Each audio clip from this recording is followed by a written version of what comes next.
What's up, everybody? Welcome back to the Suburban Podcast. It's your girl, Tally, and your boy, Scotty. I said your intro for you. I like it. It was good, though. You know, not bad. We coming with the energy today. We are live on a Wednesday, beautiful Wednesday. First off, just want to take a second to shout everybody out who's been tuning in, who's been supporting week after week. We see y'all. We appreciate y'all. Thank you guys so much for tuning in. And as you guys know, we're still experimenting with our live format, but we really appreciate all the feedback that we do get, all the comments, all the engagement. So thank y'all for rocking with us. It's going to be a good show today. Yeah, it's going to be good, man. Episode 17. Excited as usual. I feel like I'm a little under the weather, which just hit me, but drink some more of that Red Bull. Yeah, I'm gonna drink some more Red Bull. You're right. But no, to that point, and this is, I was telling you on our, we were talking earlier, like people are starting to hit me. Like 5 or 6 people were like, "Yo, I'm a big fan of the show." Like, no one's was saying that before, so it's kind of cool to like actually see that. Yeah, no, for sure. I feel like if you've been watching since the beginning, like you've seen the growth, you've seen like we have a structure, like we got weekly meetings and shit. So it's advanced over here. We operate in like a network behind the scenes, let me tell you. It was so crazy. I did a pod yesterday. And after the pause, I asked him, I was like, "Hey, yo, do y'all have like pre-meetings?" He was like, "Yeah, we do." I was like, "Okay." I was trying to make sure. Scotty like never thought that was a thing. Like we would really just go on here and like wing it sometimes. And like being the OCD type of person I am, I'm like, all right, so what are we talking about? Like what so now we just have a better idea going into things. And for you guys, to make it like a better listening experience so that y'all know what you're going to get every time. This is a news-based show. We talk about everything LA. We talk about culture, music, entertainment, all the things on a weekly basis that are happening. So you can go into the week feeling like prepared, like things, you learn something from this conversation. And yeah, so that's what we're here for. Yeah, man. What have you done since the last episode?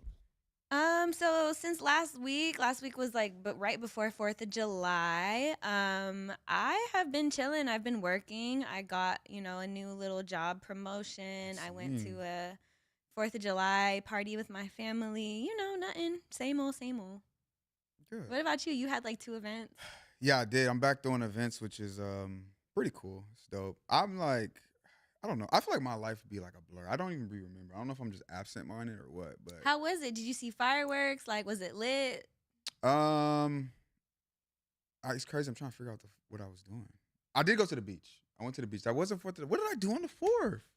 Did you drink a lot? Like, it wasn't that long ago. I don't remember. I honestly, God, don't remember what I did on the 4th. You didn't go see fireworks or pop fireworks? No, I didn't go see any fireworks.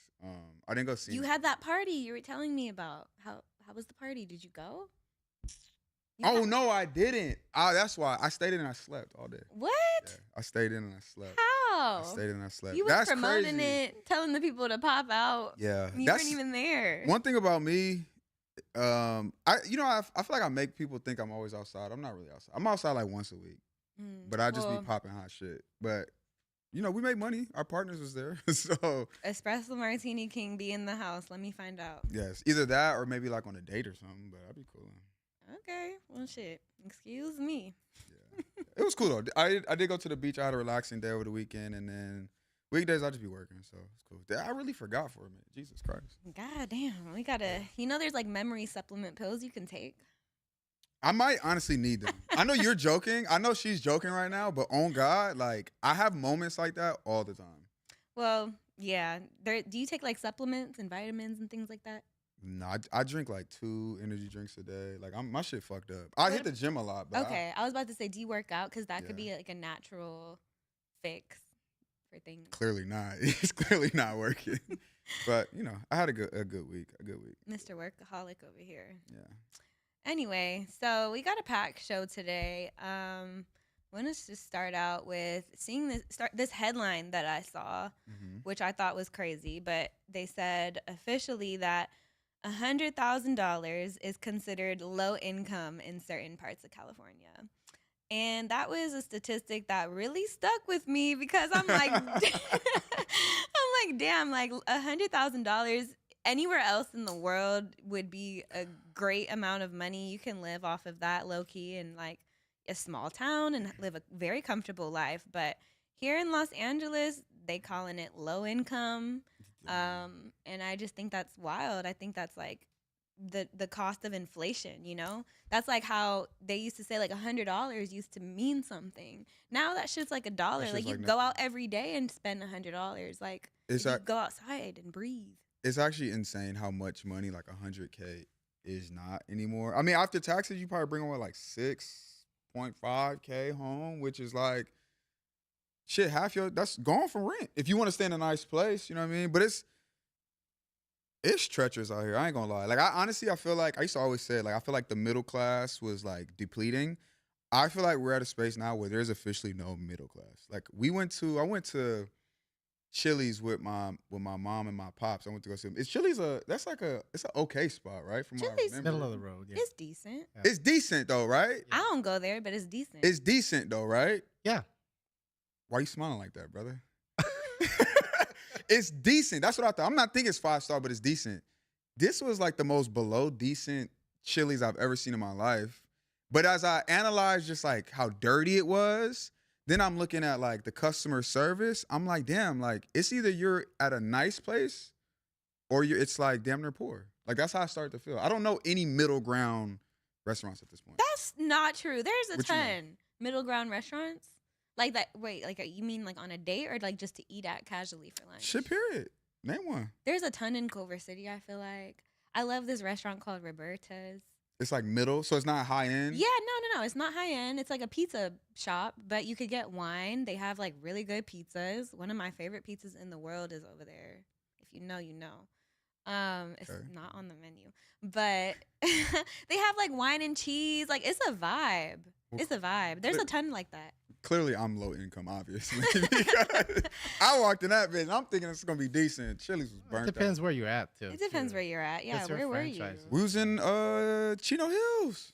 Mm. Chino Hills is decent. Yeah, you could have went to like BJ's. BJ's is like middle. I would went to a say. BJ's before too a while ago, and I just be thinking places is dirty now. I guess. I Well, don't know. well, let me ask you guys: do you think Cheesecake Factory is middle or above middle? I think it used to be middle. I think it's middle. I think it's not cheap. Like you can't go every day and like be on a budget and think like you're gonna get your value of money, but it's not expensive like high end. There's a clear line. Right. But I think like there's restaurants that fit that for everything. Like you have fast food, obviously, which is like meant to be cheap, under $10 for an entire meal. Middle is I would say anywhere between like $15 to $20 for yourself, and then high is anything above 30. You know. I just spent $15 at. I usually spend $22. My meal at Chick-fil-A is $22.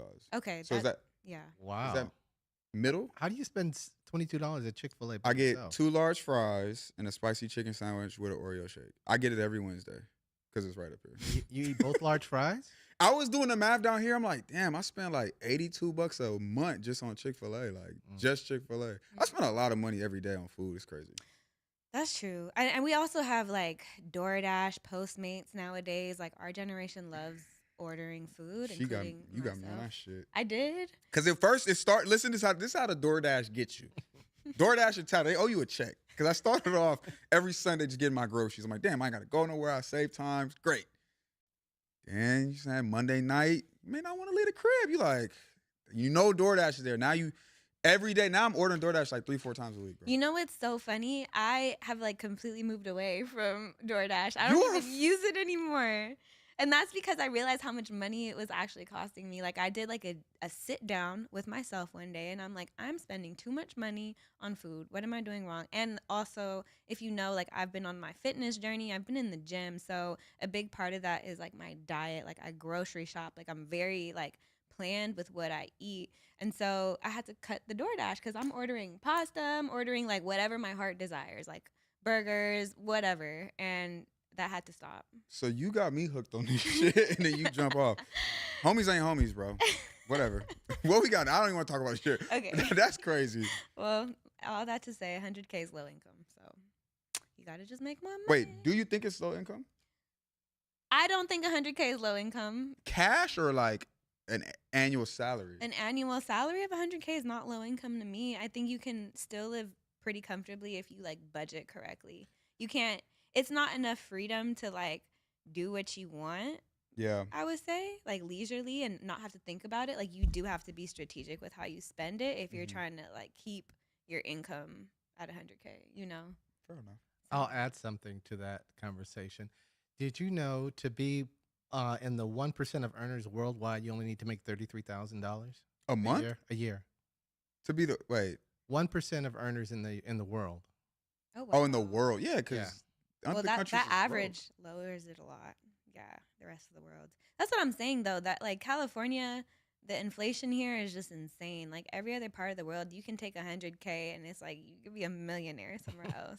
Like in Mexico, I would low key live in Mexico. But you know, I wanna. broke. No. The part of Mexico you go to resorts, that's not actual Mexico. Let's be clear. You don't know what real Mexico is. I've been to Mexico City. Real Mexico, What's real Mexico? where they be cut. I seen they cuts my head off or something, like the mayor's head off or some shit like in Mexico. There's what? Just because there's no Because what? crime in the areas that I go to, that I'm not witnessing crime on every corner. That it's not. There's a thing that when people drive to Mexico, they will pull your car over and strip you of your money, like strip you of your money and like rob you, bro. Okay. You know, listen. Well, I'm America not first. trying to live America. in that part of Mexico, obviously. With 100K. Well, Trying to you live know, in the resort. Yeah, I'm trying to live in Tulum. That's America. That's not America. Okay, Oh my bro. gosh. All right, whatever. Anyway, okay. So SeaWorld has been continuing their concert series. Last time we saw Yin Yang Twins. This time it was Soulja Boy and Bow Wow, which SeaWorld got to be under new management because this is so genius. Like, they're going viral now every week for this. Definitely got a black CEO for sure. 100%. Got to be. Or a talent booker, somebody who SeaWorld hired and is like, help us ticket sales. I have a question though. Do they announce? They don't announce. It's just random. No. They have the lineup. There's a lineup. Like Genuine is in September. I'm trying to go. Yo, we damn near gotta vlog it. Like just go and like an extra side. What is it? What they be calling a side quest, a side mission? That's what young Like kids be saying. yeah. I would go. I would Yeah. go. I'm gonna go. Next episode. I'm gonna bring you. I'm gonna check and see what they got. And I'm gonna pull up on these niggas. Shamu and Soulja Boy cranking that. That's kind of hard. I was so against it at first. I'm bought in now. It's kind of hard. I like it. It's a reason to go out of town on a trip, see some live music, and see some dolphins while you're there. You know. I like it. I like it. Okay. Oh, you brought this one. Kendrick Lamar. Yeah. So Kendrick, there's a Kendrick Lamar course or multiple courses at Temple University. I just thought it was pretty dope. Like, there's only one other artist who I know that has ever had like permanent courses. This course isn't permanent. It's just gonna be in the fall. I'm sure they'll make it permanent. But there's only one other artist, and he's a legend that has a course. Do you know who that is? And I met the dude who teaches this course too. He came to Morehouse one time. He's very excited about it. Could you imagine who the other? He's him. Dr. Dre? Actually, you be hating on him. Who? Jay-Z. Oh, okay. I'm not surprised. She, A lot of artists teach like courses. no, he's not teaching a course. There's a course on him. Oh. It's like about his life and like, you know, I got a what is it called? Not your major. I got a minor in Kendrickology. Like, it's kind of hard. It's kind of hard though. Oh, that's cool. Yeah, so pretty dope. Nothing to dive into, but a nice little tidbit to know about. I think it's pretty cool. Shout out Would- Kendrick. Really like a game-changing year for him. Now he giving lessons on the culture. That's Yeah. what we here for. They giving lessons on him. Right. I would love to just sit in that class and see like what. I would just love to be in the room, honestly. Soak up anything. What Wait. I may have misinterpreted that. Did you say Kendrick is teaching the class, or is the class about Kendrick? It's a class about Kendrick. Oh. Yeah. Like, and it's like, I don't even know what yeah, it's just crazy. Oh, I That's thought you crazy. said Kendrick was teaching the class. So you don't know what the curriculum is, though. No, we don't know what the curriculum is yet. But I mean, I think I saw it was like black culture. oh, probably. Of course. I mean, Impact. yeah, for sure. Yeah. If you can go to any class on like any artist, who would you pick? I would love a master class from Beyonce. Not from, but honestly. on her. Yeah, that too. Okay. On and from. I feel like Beyonce is one of the artists that like she and her team really got it down packed to a science as far as like it just feels like she's bulletproof. You Yeah. know? Like there is nothing really that can taint her image in a way that's like I don't know. I've never seen anything like it. Like the Beyonce effect is global, you Mhm. know, and I think that level of super stardom, I don't know if we'll ever see it in past our generation again, honestly. What do you mean? I don't think we have any more like super stars, honestly, outside of that. I think like Beyonce might be the last generation of superstar. Taylor Swift. She's the same generation Hey, though. yo, she didn't like that. Where she?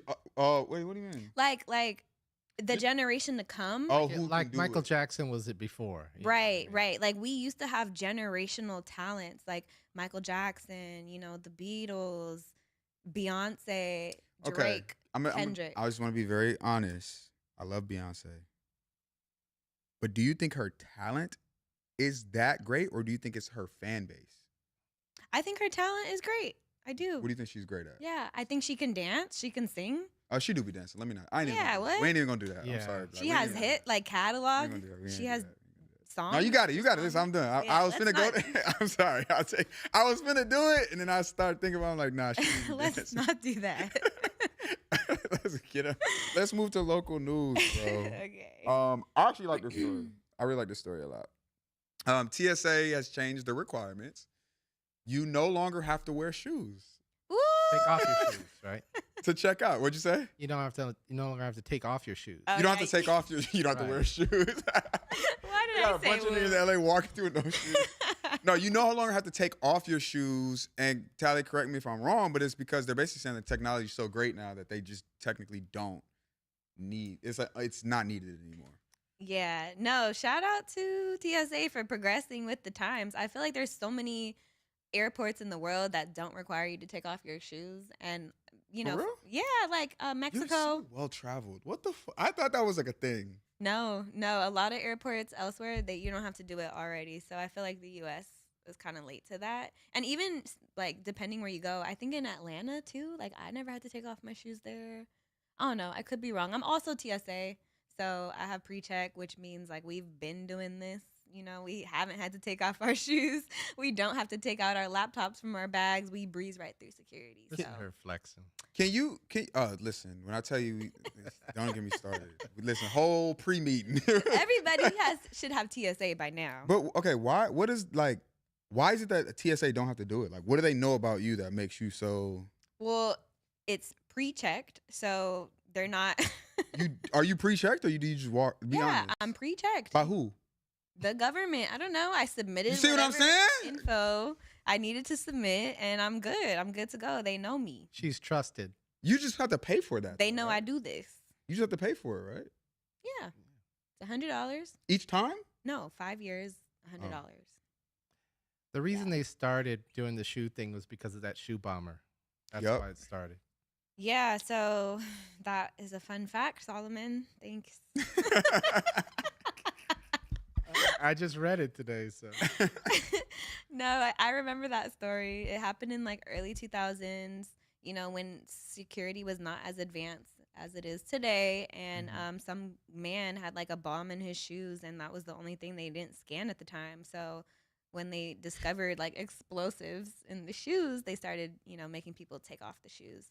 But we're just in a place now too where like the security is so advanced that they can literally just see everything without you having to do that. Is it not crazy for like there to be a big ass explosion in the airport and you're like, bro, we checked everything. Like there's no bomb on this nigga and this nigga got this shit in his fucking shoe. I'd be so hot. That's insane. But Man. glad they got it, man. Glad they checked It it. takes moments like that, honestly, and unfortunately to like advance, you know, technology. Like a lot of innovations and like, you know, inventors happen as a result of like, okay, cause and then a need, you know. So it's like low-key unfortunate, but when things like that happen, it forces people to figure out new ways and like technology advances, blah, blah, blah, blah. I do hate when I go to the airport and I have to take my shoes off and like I feel like I think about it every time. I'm like, damn, my socks, like I'm standing on this ground. Like it is a moment. Oh yeah, it's nasty. Yes. And like people do it wearing flip No, flops. time out. Re-say that. Because you're saying it like low-key looking down right now. What? Like you say that looking down on us who do that. You're not saying that like from a lovely brotherly place. Or sisterly place. You're saying that. Because I see it. I have to witness it. Y'all be in the line right next to me, and I'm looking over, making sure my bags are okay, and I just happened to notice. She lucky don't even want her bag with our bags. She's like, what the fuck? Nah, because people God. be not wearing socks either going to TSA. That's crazy. That's actually sick. What is it? Abominable. That's disgusting. Disgusting. I've never seen that. No one does that shit. It's some white people shit. Clock it. Before we move, I know we didn't say it earlier. If you're in the chat, I see a couple in there, man. Please hit the like button. Leave a comment to help the algorithm out a lot.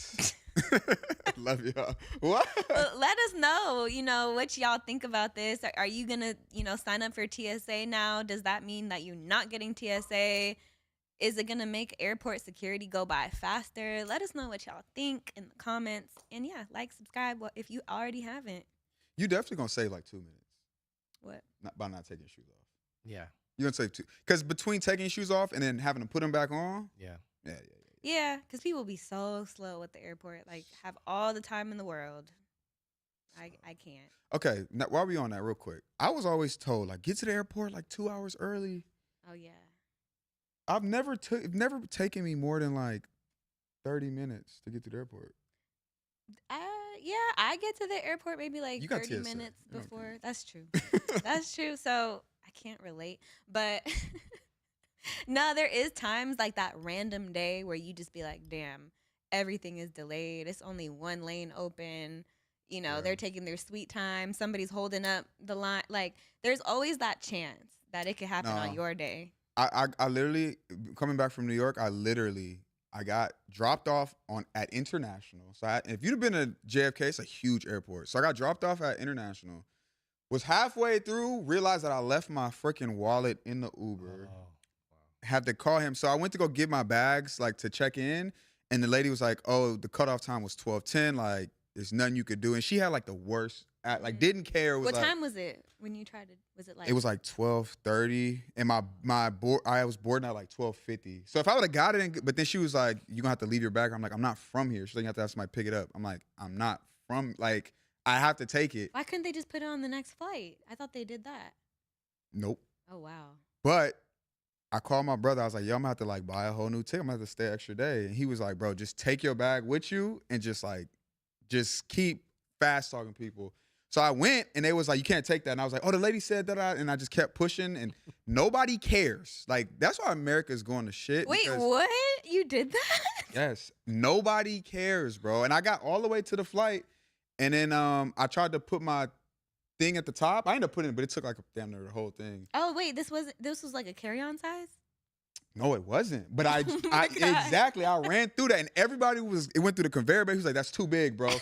Thank God. I just kept like, hey, but no, they said I was good. I missed my flight. And they was like, bro, what? And I just kept fast talking people. And that's why, like, nobody cares, bro. Nobody cares. I think you just got lucky because that's kind of unheard of, actually. Yeah, God was on my side. And I'm at JFK. Trump is bombing people at the time. I'm like, this is crazy right now. But I got it through. Yeah. So, damn. Yeah. That's good luck. You should have bought a lottery ticket that day.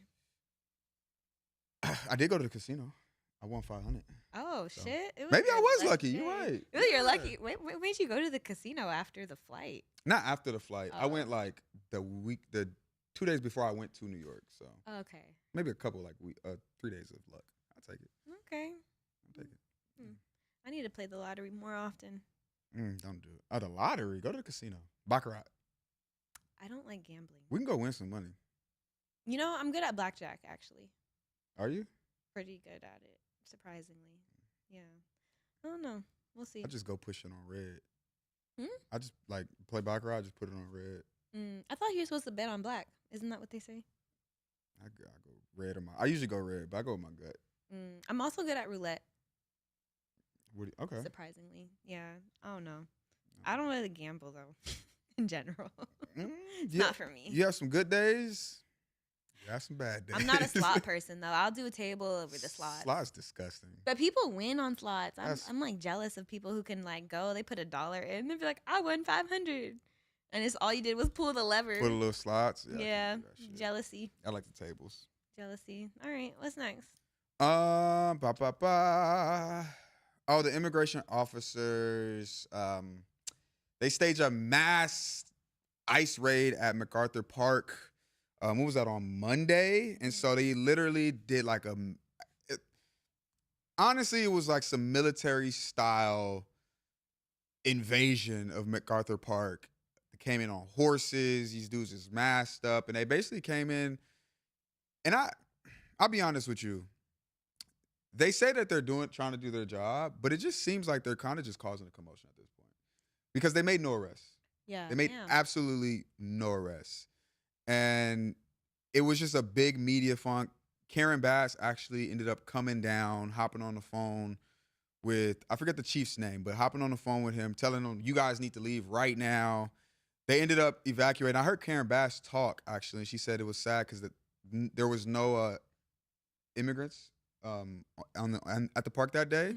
And so it was like a lot of kids there for summer park. So the kids had to end up leaving and going home. Oh, and wow. yeah, a lot of kids were sad, saying ICE scares me and all this stuff. So it was tough to see. I mean, it does numbers, obviously, when you're doing posts for the media, but it's starting for me to feel like, damn, what are you guys really doing?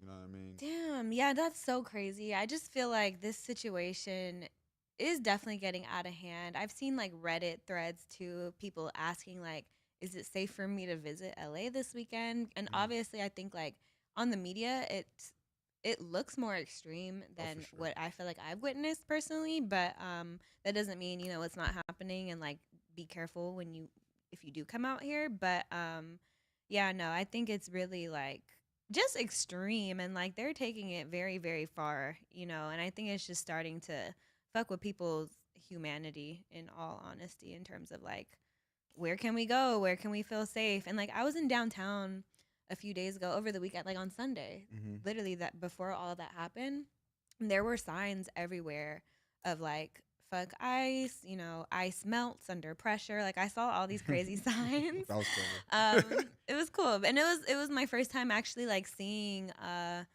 that large of just like, it just was like kind of ingrained there. It wasn't like an active protest or anything. It was just signs that were just there, like kind of all around, which is like very weird to see, honestly. Yeah, I hate it for just. It's crazy because I'm honestly disconnected because it doesn't directly affect me, and I'm disconnected from it. Empathy wise, I can understand like how these people might feel, and that's disheartening. I also am of the mindset of like, have you seen MacArthur Park? Yes. Disgusting. Yeah. Horrible, right? And so it's like I do want our leadership to do a better job. Like I'm not a fan of our leadership in terms of how they budget. Like the city of Los Angeles is in financial trouble.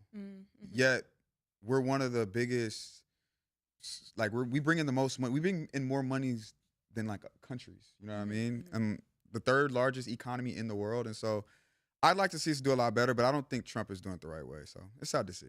Yeah. Fuck ICE, with that being said. Honestly. She said that. Yeah. Oh, that one. You stand on that. That's how I feel. I'm standing on that. It is what it is.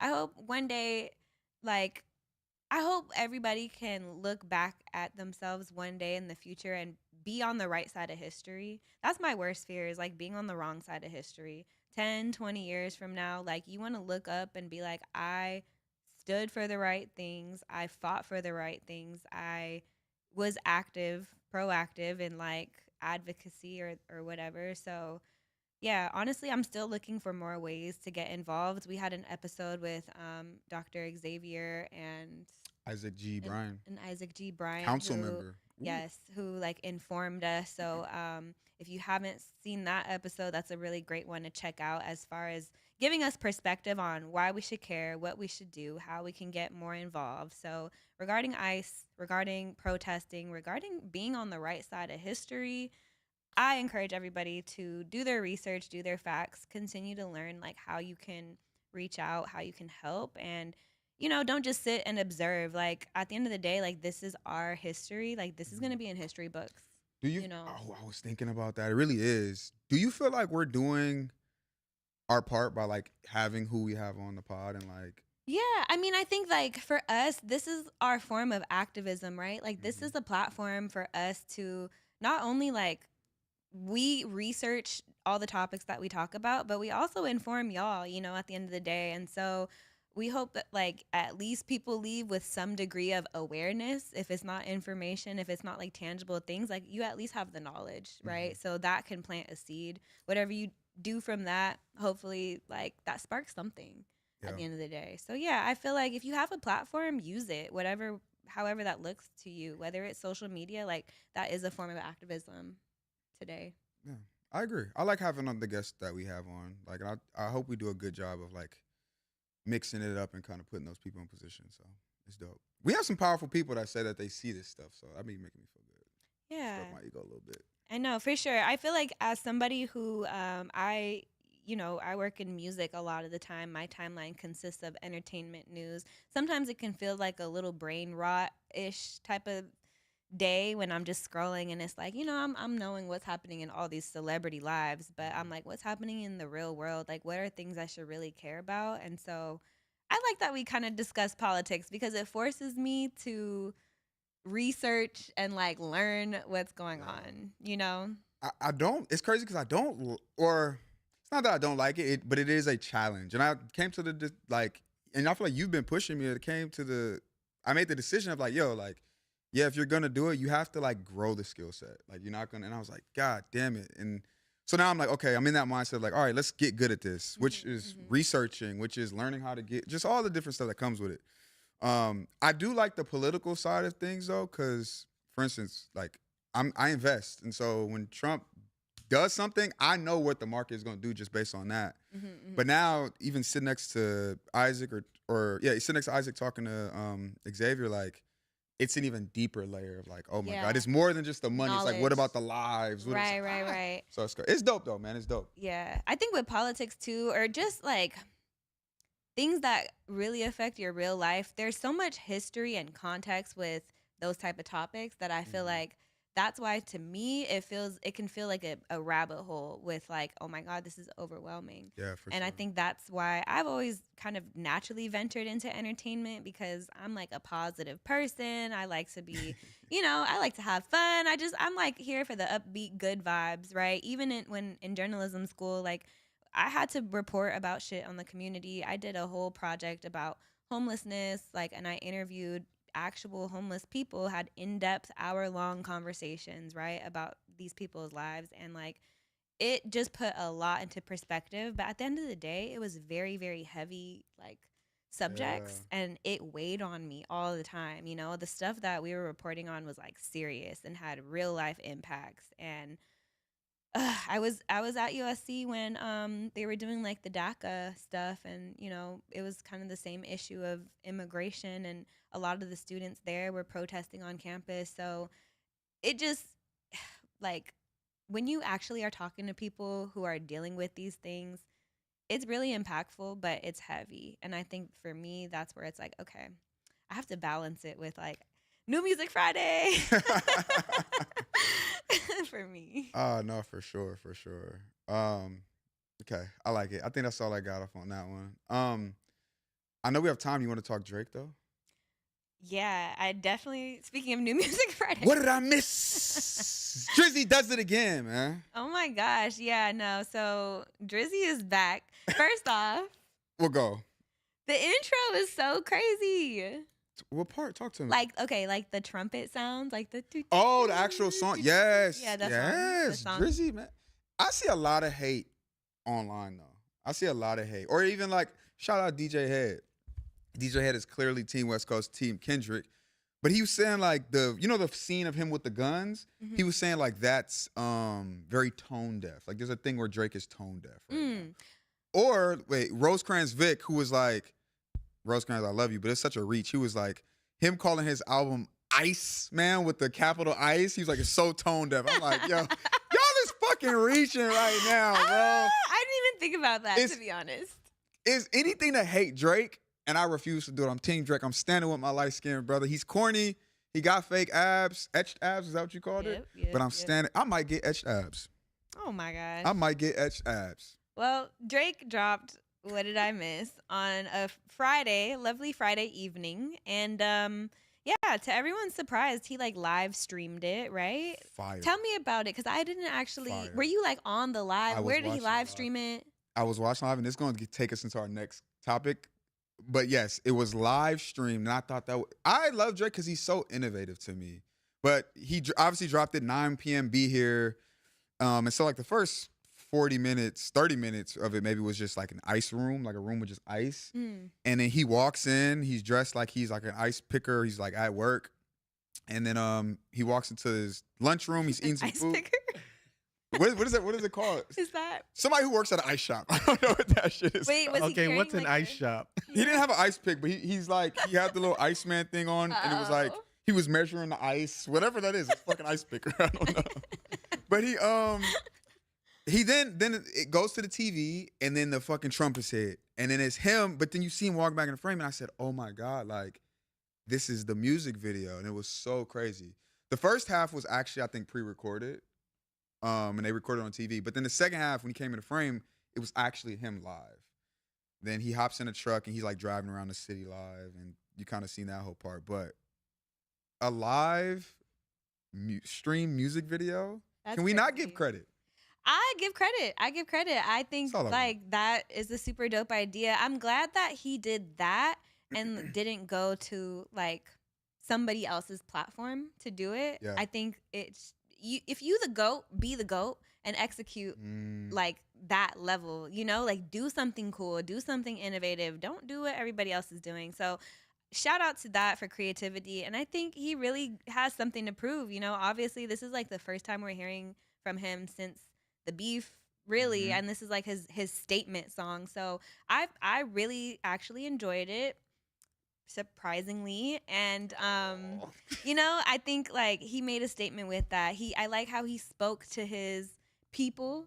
He spoke to his audience of like, what did I miss? And I think it was like a play on words, you know? I like the title because it was like, what did you miss? Like everything. Oh.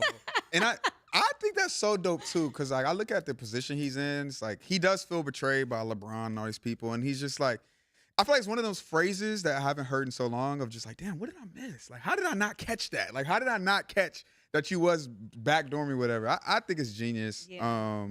I definitely like the first half more than I like the second half. Mm.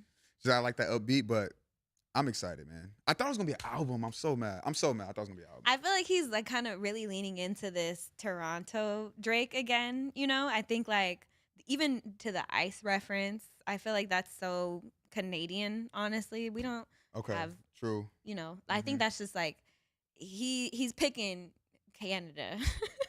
He's picking Toronto again, like the home who's always embraced him. Yeah. And going back to his roots of being like, yeah, like I'm from here. I'm the Iceman. He had his little like accent somewhere in the song too. Oh yeah. Which is very Toronto, you know? It's like the Caribbean kind of influence, which, yeah, go back to your roots. Do you think he can win the people back over? I think so. I think he can. I think the first line of the song is like, I don't care if you like me, love me, or hate me. Right? I don't care if you love me. I don't care. I don't care if you love me. I don't care if you like me. That's what he said? Yeah. Yeah. It's hard. Do you think his abs are fake? Absolutely. I was one of the first commenters on that You were. photo. I seen your shit. You're like etched. It's like abs etched. I didn't even know what that was though. I didn't know what etched was. Oh my gosh, yeah, no. The only reason I know is because like in the BBL community, don't ask me why I know this, but they BBL Tally? BBL Drizzy. BBL Tally is will go BBL crazy. Drizzy. I forgot that song came out. Oh my God. The BBL Drizzy accusations are getting more and more real by the day. But Drake posted this random photo of himself shirtless with his abs, and it like was very, very carved out. And there's a thing called ab etching where a doctor can literally like take the fat from your stomach and like carve out your The abs? Yes. Yes. My thing was like, yeah, Drizzy. And people do it usually in combination when they get a BBL Oh. because they're already pulling the fat from their stomach. So they ask them like, "Oh, you know, do you want ab etching?" And they So do it's it. like it's like a la carte, like it's an add on. Like, you're already doing this. You want to just like Pretty you might as well for extra $250. pretty much. I feel like you've seen it though, right? Like, have you seen like the BBL like ab stomachs? BBL stomachs is what they call them. I don't even be sometimes I can't even. Or like the telltale sign is like the belly button. Really. I barely be knowing when it be weave. I don't be knowing. I just be like, what? You feel like you can't tell?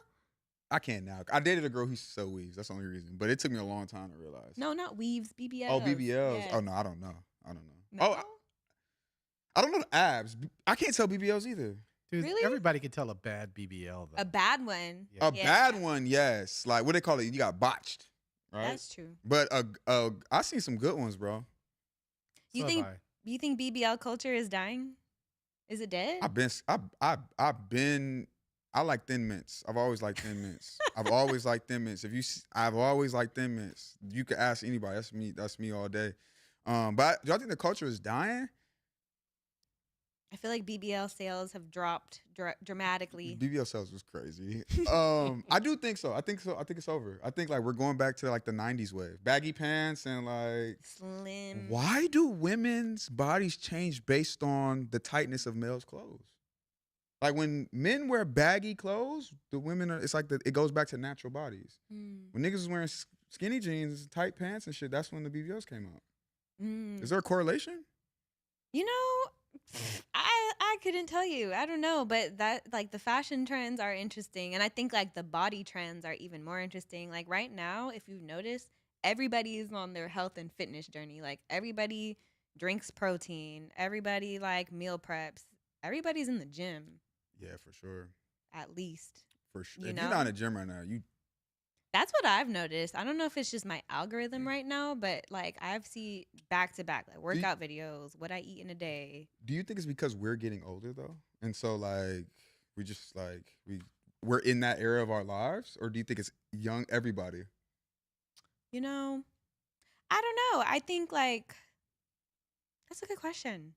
I don't know. Yeah. I feel like people just want to feel good, look good, and I think like the older you get, maybe you're just more aware of how you actually feel. Like you really do need to maintain your body and like your looks in order to feel good because the shit we were doing at 20, 21, not sleeping, drinking, you know, going out 2, 3 days, 4 days a week, like that's not sustainable anymore. Most of us have jobs. A lot of us have families.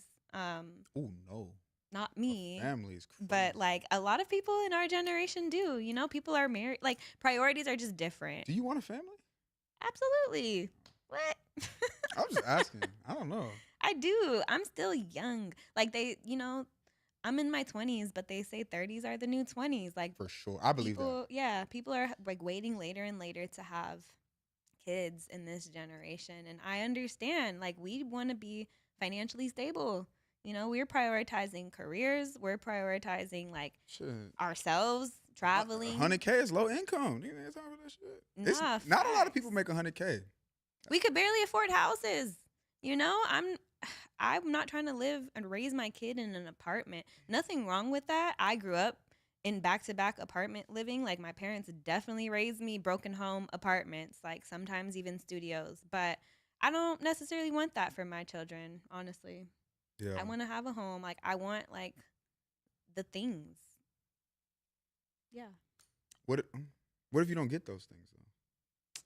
I mean, Like you might get some of them, but you may not be able to get every piece to the puzzle, right? yeah. Fuck that. I'm I working want it really, all. really hard right now for the things that I want. Okay. And I'm not taking that shit lightly. And I don't see any reason why I can't have the things that I'm working towards. No settling. No settling. Fuck that. Why? Solomon, do you feel like men have to settle? Yeah. What do men settle for? I feel like life just teaches us that like shit just ain't gonna go our way. That's not true. Like, I think women have to settle more often than men, honestly. for men, is that what you're gonna say? Than men. But what do you have to settle for, men? Like we have to settle with this nigga? Is that what you're trying to say? I mean, yeah, like a lot of times, low key, yeah. Men can show up and get away with like not looking their best, you know, and like, We can't not have shit though. yeah. I'll say this though, because bump even going that direction. I truly, and I be telling my homies this, like it's in my opinion, it's truly a man's world. Like if you're a man who can sacrifice, however you get it. If you're a man who can get it and win, I think the world will damn near be your oyster. Like I truly feel that way. But you just have to win and dominate. And I think the world will cater to you.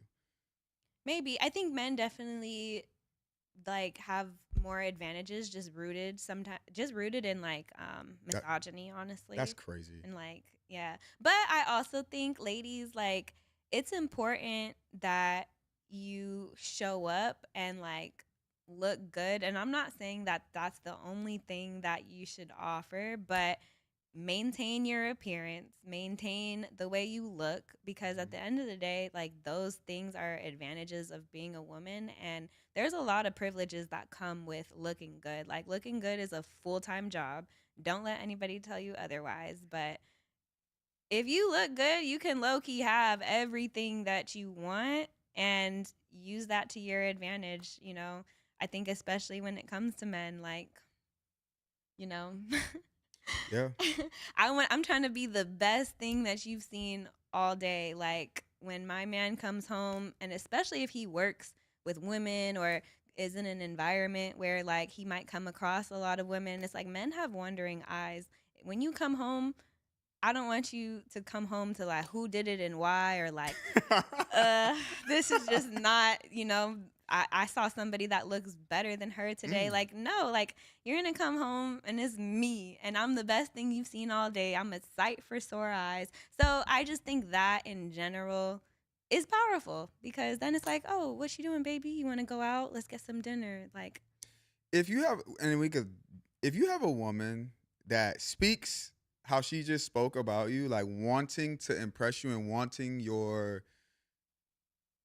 for lack of a better term, your validation or your approval, whatever it is. If you have a woman in that state of mind, fellas, please do right by it. Trust me. No, please, please, please, please. Because a lot of times we'll have a woman in that space, and that's exactly where you want them. But we'll be dumb and we'll be like fucking with something that's not even half of what our girl is. And then because we're just niggas and we're just dumb. But like, if they're in that space, just do right by them and keep them. Take it from Uncle Scotty, man. I think like the worst thing that you can do as a woman is to get comfortable and like let yourself go. Even if you feel like you found your person, right? A lot of times you feel like, well, I could just let myself go. No, that is not the way. You need to maintain your appearance. Keep your nails done. Keep your hair done. Wear makeup. Don't go anywhere looking, like a bum. I honestly think that it keeps you on top of yourself, but also like people notice that, like, anywhere that you go. Like, I make it a point to just when I'm in Target even, and I just think that it plays a big role in like men going out their way to like open a door for you, and there could be 50 feet behind you and they run into the and it's like, that's some of the advantages that you can use being a woman and being in a feminine state, to be like, your looks are literally 90% of the battle. So that's what I have to say about that. I seen a dude in a sauna. He had an Empire shirt on. I was like, oh, he went in a sauna. I was like, I might say something because I seen the Empire shirt, make some connections.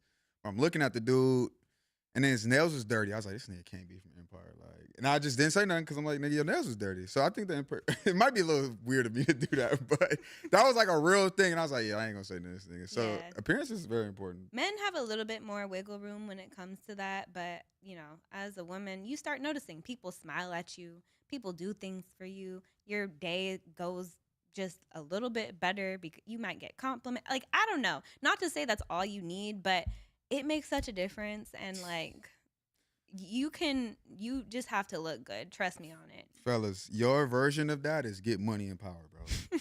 Get money and power, bro. You be fat as hell, and then how about a Rolls Royce? They smiling like a mo. They like fat niggas now. He kind of cute. All that. So It's true. It's Yeah. true. Yeah. Okay, what we got next? We probably have to chop something. Oh, well, the Time 100 Creators thing.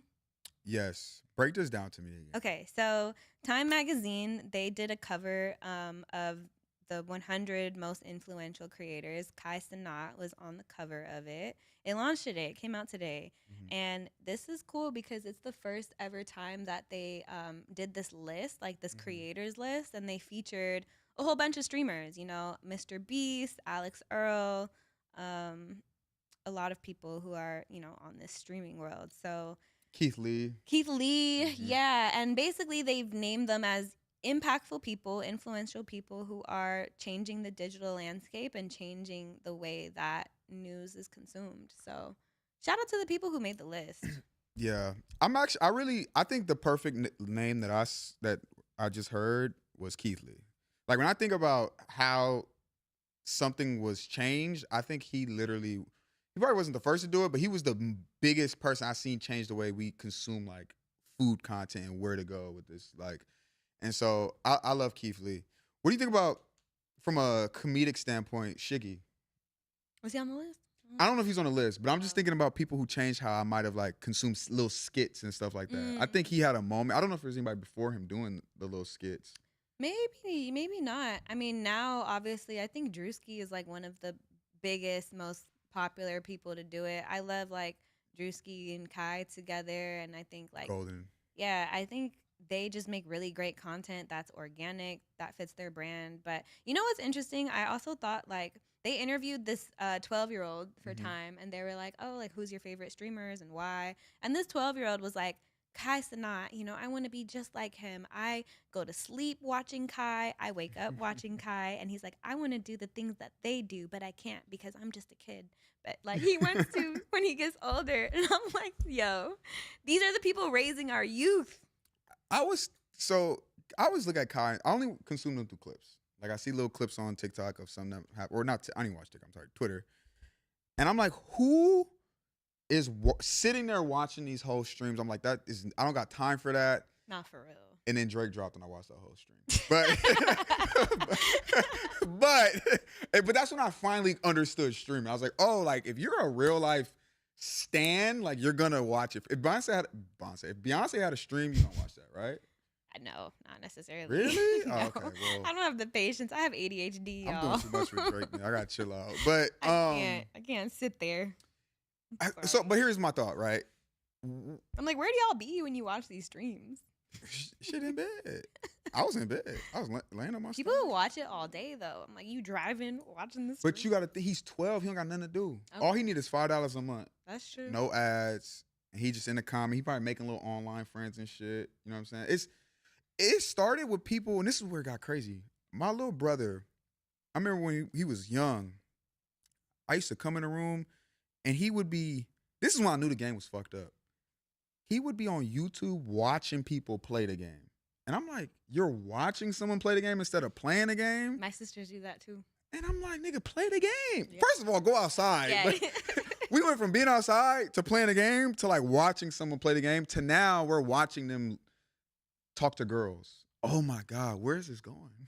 It's Where's dark. this going? It's so dark. I don't know. I think people are gonna lose their social skills. That's insanity. I just feel like there's it's like a rite of passage to get denied or get rejected, you know? I just feel like who's doing denying you? Like what like that? No.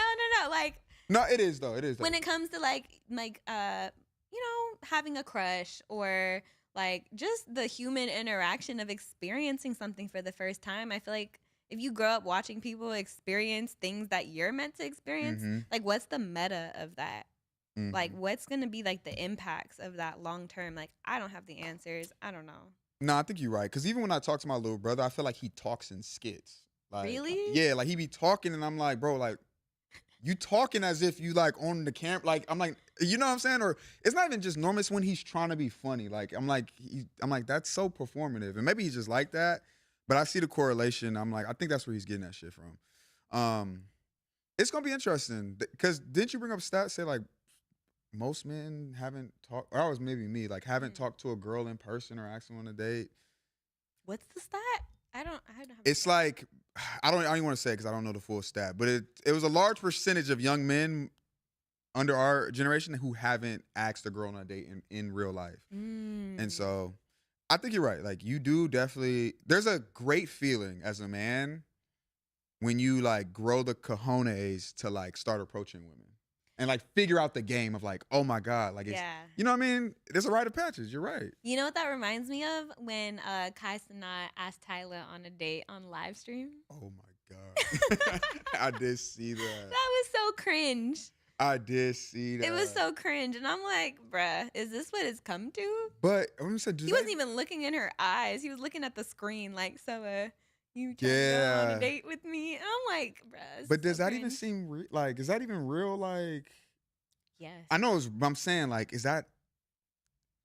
That's not like going to the mall with your homies at H&M at the Fox and they like, go get her, go. You like, oh no, it's not. It's different. Like when all the homies is like, go get it. Are you scared? It's like you know you acting like you don't want it, but deep down you really scared. Like, Wait, that just brought me back to an era. Wait, walk me through like when you used to do that back in the day. What was my it like? Because God. I remember those times and you would just see guys in a group Mhm. and they would just be looking. Just And then be one of them looking. just come out the circle and come up to you and pass you their phone. So Yeah. what was that like for you?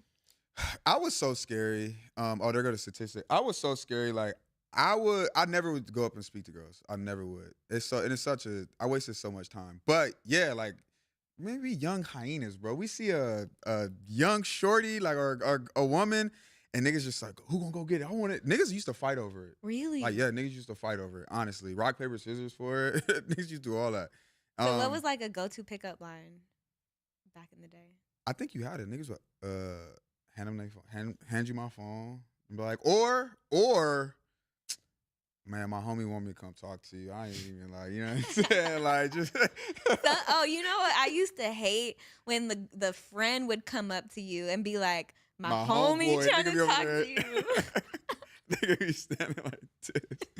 Yeah, That no, for was the sure. worst because I'm like, who? But I feel like when I was younger, like we used to be at like parties. We asked if they'd dance with us. That's true. You know what I'm saying? We go dance on the wall, and then you get that. You go to the homie, dap him up, like, yeah, nigga. And then you just never see him again. Never see him again. And you got to find him on Facebook. Never see him again. Or, oh my God, or when you dancing with a girl, you hop on it from behind because she never turns around. But then she turns around and she thinks you're ugly and she get off you. And all the homies be like, like that's the worst thing ever. That's the worst thing ever. That's bad. But that built character. It built character. built And character, it's something bro. these kids are not going to experience. Okay. And I don't mean to make it morbid, but yeah, you do especially as a man, you have to learn how to handle rejection.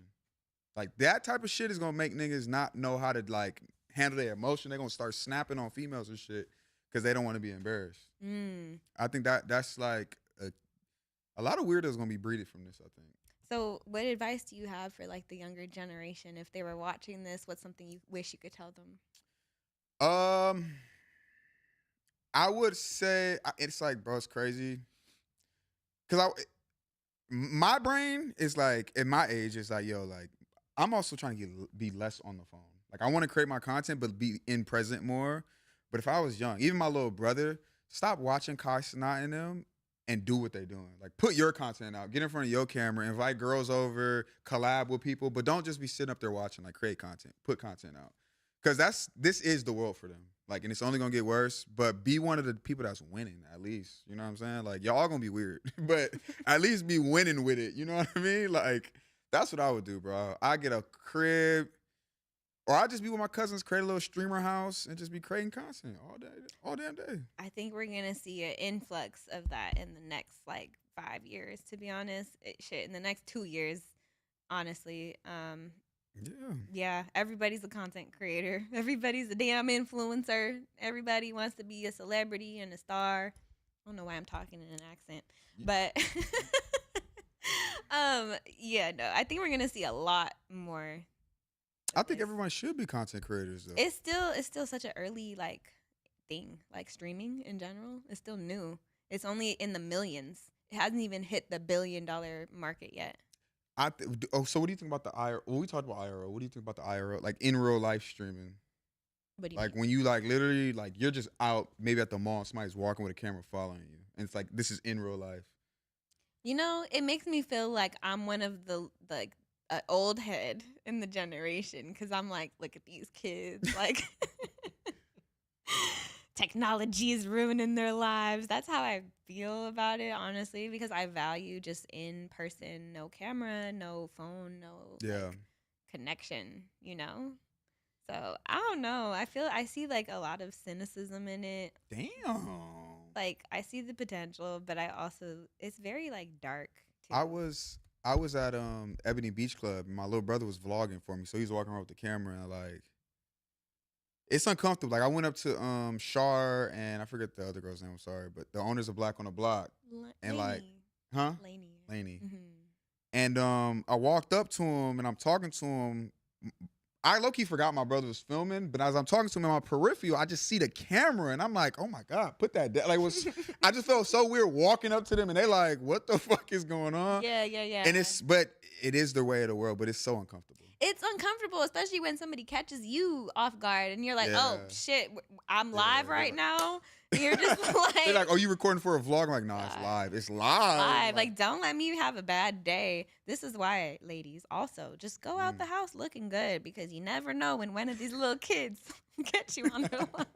Had you in the background of a viral moment picking your nose or some shit. No, for real. Looking like who did it and why, okay? Don't get caught because in this new day and age, somebody will see you. Yeah, there's cameras everywhere. It's crazy. It's insane. All right, let's get through Tweet of the Week. Yeah, tweet of the week. What we got? Let me pull this. We need like up. a jingle. Tweet. Oh, that would be dope. Tweet of the week, or at least a graphic. Damn. Tweet of the week. No, okay, I'm trying. That works. All right, tweet of the week. Who is this by? Sephora's Vibe. If I was white, my quickest get rich / famous scheme is making content that impresses the Black community. Solomon. If I was white, my quickest get rich scheme would be making content that impresses the Black community. One, that's so. Is that racist? It's funny. It's Twitter humor for sure. But is that even true? Like, do you feel like white people are creating content that impresses Black people? Okay, the first thing I think about is Ian? no. Oh. I think about the girl who made her soul food mac and cheese.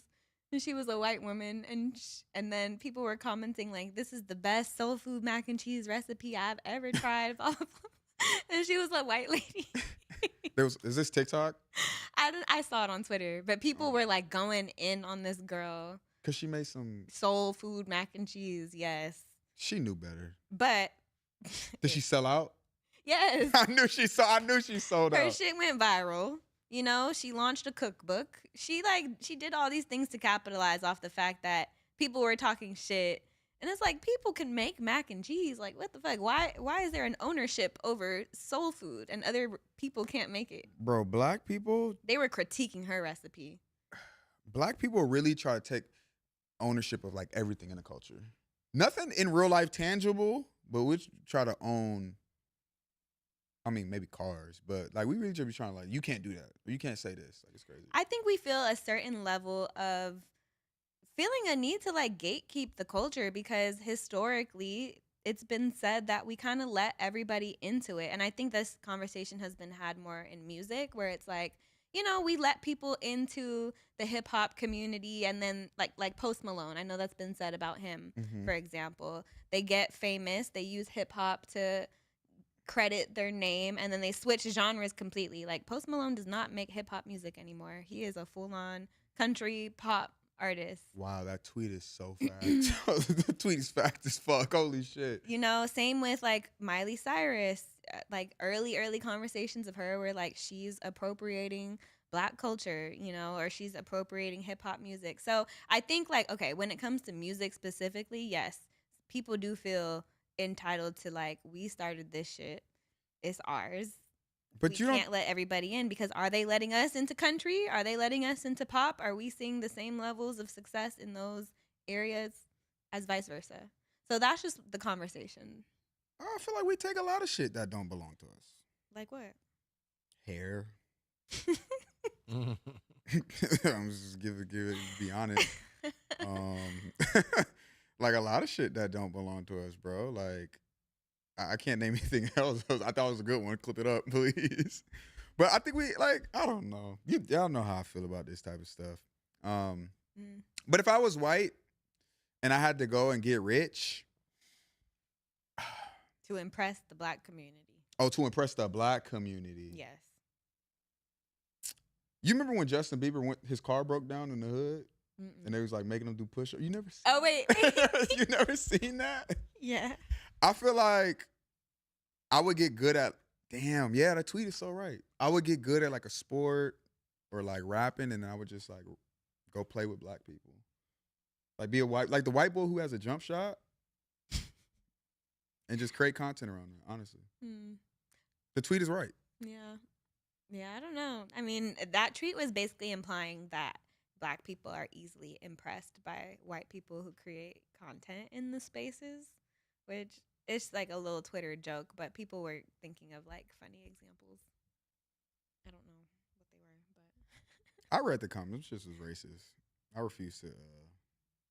yeah, you know, Twitter jokes, Twitter tweets can get like very dark sometimes. It's like some of those things where you just kind of laugh about it internally and then you just kind of move on. But or people be commenting from like their fake Twitter Burners. account, like their burners. Yeah. You have a burner Not on Twitter. on Instagram. Yeah.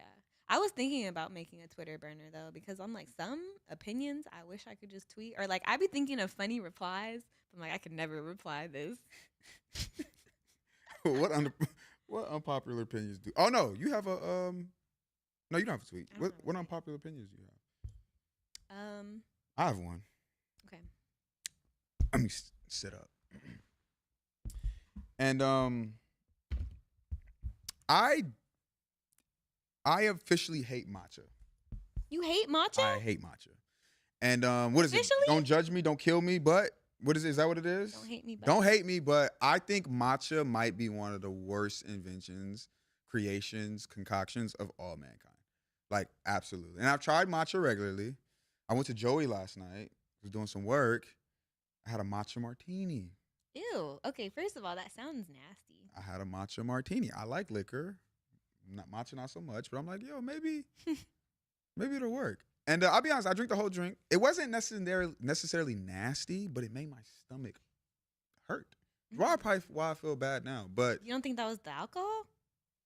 no. Why you blame the matcha? Alcohol don't do that, baby. I drink alcohol. Alcohol don't do that, baby. Matcha, I'm standing on this, and I'm starting a hate campaign against matcha. I think matcha is the worst invention of all mankind. I don't know Straight when up. people suddenly started hating matcha or where the matcha hate train came from, but Where did matcha come from in the first place? That shit wasn't around last year. When did niggas start drinking matcha? Be real. When did you start drinking matcha? maybe like 2 years ago. I first tried it at Starbucks, and then since then have discovered way better matcha. Community Goods is my favorite. Have you tried that one? No, I'm not. I will never drink matcha ever again. Okay, it really depends where you go. Ever again. No, I will never drink matcha ever again. I've decided to hate matcha. That's crazy. Yeah, so don't hate Love me, but matcha. I fuck matcha. I'm starting a war against matcha. On God, watch. You just haven't had the right matcha yet. That's my thoughts. Okay, my opinion of the week. Something I need to get off my chest, and something I realized is I think it's very attractive when your partner can educate you on something that you don't know. And I think it's a different kind of intimacy. So, yeah, you know, all that to say, I think like, Sounded sexual. what? What do you mean? Zoom in on her. We're giving her solo camera. No. You turning red, bro. No, I think, okay, I think it's attractive when a partner can like educate you on something that you don't know. Like Not what like- though? Not what you're thinking. Yeah, so this is that right here. That right here. This is the '60s hood right here, No. and they got they in a war right now with the '40s, like that. No. Oh. No. That's something you don't know though. More so like I'm sorry. I'm trying. like put me on to something. Like How about sports? No. There's something she wants to get off her chest right now. no, like okay, I guess I'm more so This is a thinking, real like, example. So give it the real. What did he do recently? No, like Dr. Xavier Bryant. no. I mean, I guess when you're like emotionally mature, you can teach me how to like properly communicate or how to like solve a problem. Oh, I know what's going on. Okay, I'm sorry, fellas. Let me break this down. I speak womanese. She says she basically what she really likes is a man who's emotionally stable. Yeah. That's what she meant, right? Because she has her moments where she might be frantic. Things might be stressful, having a bad day, woke up, didn't like how my hair was, then I stepped on this, hit my... And when she comes to you with these problems, your ability to stay calm and calm her down instead of acting like a hoe is what is attractive. It is the biggest turn on in the world. If I can be crazy, have a moment, just let me, and be calm. You know, like that shit is such a turn on because I like to see that you have control over your emotions and like you don't get riled up about things. Like you being calm makes me want to be calm. And I like that. No, she's not lying. I'm 29 years old. I promise to God, I learned that after my last like breakup. Like honest to God. Cause like she would tick me off. I get ticked off now. It's just, and it honestly, it's like it's some beta shit to do. To argue with your lady. To argue, to not even argue, to like see her get upset, then you get upset. Like, and this is what I learned is like, yo, women, she's grown. Like women are very intuitive. They can process their own emotions. But when they're going through what they're going through and then you kind of add on to it and make the flame bigger, it's just like, you're just not a man at that point. No, for sure. Yeah. I like know some men can really just like instigate that shit by acting like you. Like it's like a feminine like trait, low key, to like it's high key. They need to know. To go like back and forth. Yeah. Or I learned that like it's feminine to like go back and forth and like to be on the same like to respond with emotion to something else can be just considered like this is my natural state, but is this your natural state? Imagine you going to dinner, it's date night with your girl. You forget or you don't open the door for her. You get in the car. She closes the door. It's visible as fuck that she has an attitude. She's mad because you did not open the door. You know it. She knows it. Your dumb ass, why are you mad? I'm not mad. Yeah, you are. I see it on your face. Are you mad? Now you have just escalated the situation from a 2 to a 5. And if you go any deeper than that, it's feminine hoe energy versus let her have that moment. Nigga, in a couple minutes, she will, I swear to God, she's going to be over it. That's true. Or address it. I think like when you have emotional maturity, you pick up on things that is making somebody upset. And this works both ways. Emotional maturity should definitely be both ways. But this is speaking from a woman's perspective. When, you know, you're in tune, you can squash it right away. Be like, listen, my bad. I'm sorry. You know, I didn't open this, blah, blah, blah. Do it the next time. Like, fix it immediately. Like, don't let shit, like, bubble, boil, wait. Like, if you can pick up on it, address it, acknowledge it, that's my preference. And, like, let's just talk about it, like, right here, right now. The crazy part, and it's crazy. I wish my pops was in my life to teach me this shit and didn't make me wait 30 years. But, like, bro, a lot of times, all you got to say is, like, all right, you right. And it just, or like, don't even just be like, you right, you got it. Yeah. You know what I'm saying? Now, I'm not saying just because she wants you to open the door for her, you need to do it every time. Don't do that. But just don't go don't let her pull you into that tornado. Because now you're going to argue with her and she going to be like, oh, he's just like me. And she going to go get a new nigga. It's crazy. No. Women are crazy, bro. No, for real. I feel like the worst thing you can do is like, try not to see my side. Like, do everything that you can to be like, I don't see what you're talking about. Like, I don't know. And I think that just is so agitating to me because I know I can explain shit very, very well. Like, I'm really good at, like, communicating how I feel and exactly why I feel that way. I don't believe that. I do. I'm really good at it. And so if you don't understand, I'm thinking that you're going out of your way to, like, not understand me. And that pisses me off because now I have to think of 10 more different ways to word it. But I think a lot of times what women are expressing is like it's what they feel, and so you can never like as a man like I honestly can't like understand what you feel because women say I just feel like you really don't understand. You just don't actually understand. It's like I don't, but by me trying to continuously explain it to you, like you're right. My bad. I'm gonna work on it. Yeah. And just you usually de-escalate unless you're doing some crazy shit, but. Just don't care, bro. Worry about your abs, nigga, your arms, and money, bro. I promise you. Problem solved. And don't argue. Yeah, well, I guess that's what I said. All right, let's get to these Suburban Approves, and then we'll be out of here. So we are adding a new section to our pod. We want to kind of start highlighting some of the dope people, maybe they're artists, maybe they're restaurants, whatever it might be. I won't even say throughout the city, but like just what we're viewing, right, on the daily. It could be anything, yeah. So every week we'll have a new one. Yeah. This week, who's yours? I want to go with Sip and Sonder, which is a woman-owned coffee shop in Inglewood. Okay, and I want to pull up this thing because I want to tell a slight story. And that is when a long time ago, maybe not that long ago, but like 4 or 5 years ago, I was building Suburban. I just left the post office in order to build Suburban. I was a manager up there. I left, quit.